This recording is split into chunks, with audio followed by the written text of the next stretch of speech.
नमस्कार, प्रतिज्ञा परिवार में स्वागत है। और एक बहुत शानदार वैकेंसी लेकर आया हूं और ये वैकेंसी है राजस्थान प्रदूषण नियंत्रण बोर्ड और इस पॉल्यूशन कंट्रोल बोर्ड की एक वैकेंसी के अंदर बहुत सारी सीटें हैं और इनमें जो सीटों के साथ साथ आपको ये भी ध्यान रखना है 100 से अधिक पदों पर डायरेक्ट रिक्रूटमेंट करेगा। और इसी में एक बहुप्रतीक्षित वैकेंसी थी जूनियर असिस्टेंट, वो कहाँ पर अटकी है उसी के संदर्भ में भी बातचीत करूंगा। अभी जो बातचीत है ये आप लोग देखिएगा कि आपके पास एक तो सीट है लॉ ऑफिसर विधि अधिकारी द्वितीय, इसके अलावा कनिष्ठ वैज्ञानिक अधिकारी और कनिष्ठ पर्यावरण अभियंता की संयुक्त सीधी भर्ती जो है उसकी विज्ञप्ति 5 अक्टूबर को आ गई है। और इसके अंदर जो विधि अधिकारी की सीटें हैं वो 2 है और साथ ही साथ में जो कनिष्ठ वैज्ञानिक अधिकारी है उनकी सबसे ज़्यादा सीटें हैं 59 सीट है। और साथ ही साथ में याद रख लेना कनिष्ठ पर्यावरण अभियंता की जो सीटें हैं वो 50 सीटें हैं। साथियों यहाँ पर 50 तो अनुसूचित नॉन टीएसपी है और अनुसूचित क्षेत्र की जो सीटें हैं वो 3 है, कुल मिलाकर 53 है।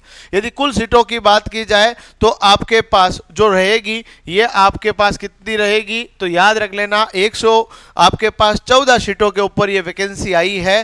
टोटल 114 सीटें हैं, ये भी आप लोगों को ध्यान रख लेना है। और साथ ही साथ में इनको भी अलग अलग जो है कैटेगरी वाइज बांटा गया है, इनकी जानकारी भी यहाँ लिखी हुई है। तो यानी कि यहाँ पर क्या क्या उनकी एलिजिबिलिटी क्राइटेरिया रहेगा, एग्ज़ाम कब होगा और सभी बातों के बारे में बहुत शानदार तरीके से आपको बताने वाला हूं।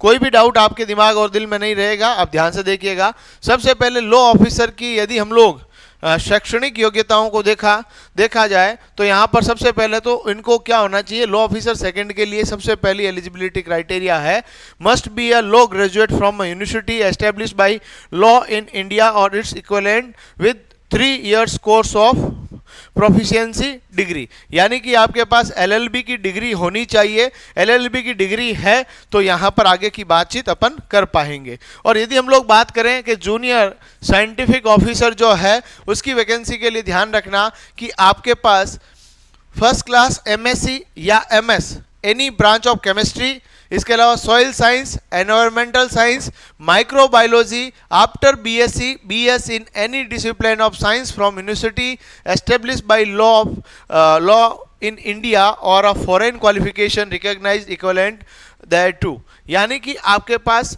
बीएससी सबसे पहले होना चाहिए या बीएस होना चाहिए। बीएससी के बाद आपके पास एमएससी होना चाहिए जिसमें मिनिमम 60% आपके होने चाहिए। और वो भी एमएससी किस में होना चाहिए, आप सॉइल साइंस की बात कर सकते हैं, इसके अलावा केमिस्ट्री हो सकता है, एनवायरमेंटल साइंस हो सकता है या माइक्रोबायोलॉजी हो सकता है। यदि हम लोग जूनियर एनवायरमेंटल इंजीनियर की बात करें तो इसके लिए भी ध्यान रख लेना एमटेक या एमई की डिग्री होना चाहिए और वो भी किसमें, एनवायरमेंटल इंजीनियरिंग आफ्टर बीटेक और BE degree in biotechnology, chemical, civil, mining, environmental, textile engineering from a university established by law in India और फॉरेन। तो ये बेसिकली आपके पास एमटेक होनी चाहिए और वो भी किसके अंदर, एनवायरमेंटल इंजीनियरिंग के अंदर, तो ही आप इसके लिए एलिजिबल हो।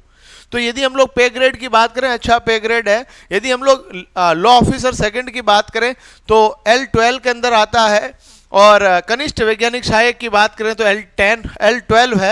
L12 है यानी कि सेकंड ग्रेड नौकरियां दोनों के दोनों। और यदि हम बात करें कनिष्ठ पर्यावरण अभियंता जो कि L10 यानी कि ग्रेड 3 के अंदर आता है, यानी इनके बेसिक पे ग्रेड को भी देखें तो काफ़ी अच्छा पे ग्रेड है।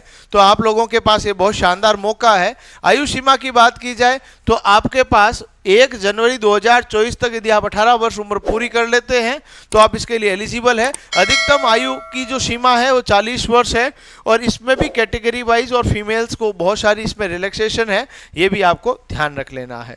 राष्ट्रीयता जो है इंडियन होना चाहिए, ये सब बातें तो आपको पता ही है, कोई टेंशन वाली बात नहीं है। बट ये जरूर ध्यान रख लेना कि इसका सिलेबस क्या है और उसको किस तरह से अपन लोगों को कवर अप करना है। यदि हम लोग बात करें चयन प्रक्रिया की तो यहाँ पर सीधा एग्जाम लिया जाएगा और एग्जाम की तिथि वगैरह वेबसाइट पर आ जाएगी।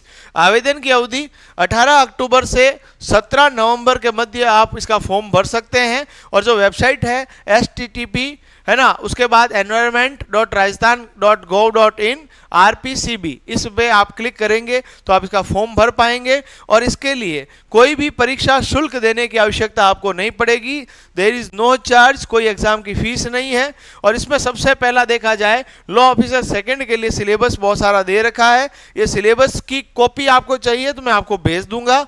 और साथ ही साथ में याद रख लेना कि इसके अंदर जो है 2 पार्ट है, part A and part B. Part B की बात करें तो पार्ट बी के अंदर general knowledge with special reference to history, art, culture, tradition, इसके अलावा literature, heritage and geography of Rajasthan, mathematics, reasoning and current affairs, ये आपके आएगा। ये दोनों पार्ट को मिलाकर आपके पास जो क्वेश्चंस होंगे वो क्वेश्चन होंगे आपके 75 क्वेश्चन। और 75 क्वेश्चन, इनमें से प्रत्येक प्रश्न आपका 3 अंक का होगा। और इन 75 क्वेश्चन को करने के लिए आपको 90 मिनट का समय मिलेगा। पार्ट ए जो है वो आपका एजुकेशन क्वालिफिकेशन जो है उनका रिलेटेड रहेगा, उसके सवाल आएंगे 60। और जो आपके पास पार्ट बी है जिसके 15 क्वेश्चन आएंगे वो राजस्थान के विद्यार्थियों के लिए काफ़ी हेल्पफुल रहेंगे, यानी कि राजस्थान का GK, maths, reasoning and current affair के प्रश्न आपसे पूछे जाएंगे। तो ये आपको याद रख लेना है। तो यहाँ पर वैसा का वैसा जूनियर साइंटिफिक ऑफिसर का भी सिलेबस दे रखा है, तो ये भी आपको ध्यान रख लेना है मेरे बच्चों। साथ ही साथ में जो junior environmental engineer syllabus and examination scheme जो है उसका भी जो सिलेबस है वो आपके पास लिखा हुआ है। इन सब चीज़ों को ध्यान रख लेना है। सभी का जो एग्जामिनेशन स्कीम है, इस एग्जामिनेशन स्कीम के अंदर ध्यान रख लेना कि आपके 75 क्वेश्चंस जो मार्क्स रखते हैं वो 225, और इसके लिए आपको मिलेंगे 1.5 घंटा, यानी कि 90 मिनट का समय रहेगा। इस 90 मिनट में आपको पेपर कंप्लीट करना है। और इसके अंदर जो सवाल रहेंगे उनको भी 2 पार्ट्स में डिवाइड किया गया है। पार्ट ए जो कि आपकी एजुकेशन क्वालिफिकेशन से रिलेटेड आएगा, और पार्ट बी के 15 प्रश्न जो आपसे पूछे जाएंगे वो आपके राजस्थान की जीके और साथ में मैथ्स, रीजनिंग और करंट अफेयर के पूछे जाएंगे। फॉर्म की जो तारीख है वो आपके अक्टूबर 18 से शुरू होकर 17 नवंबर तक चलेगी। इस अवधि के दौरान आपको फॉर्म भर देना है और अपनी तैयारी को जारी रखना है। यदि राजस्थान जीके और अन्य किसी भी प्रश्न पत्र में कोई भी प्रकार की तकलीफ आ रही है, आपको कोई असुविधाएं हो रही है, तो उसके लिए आप हमसे संपर्क कर सकते हैं।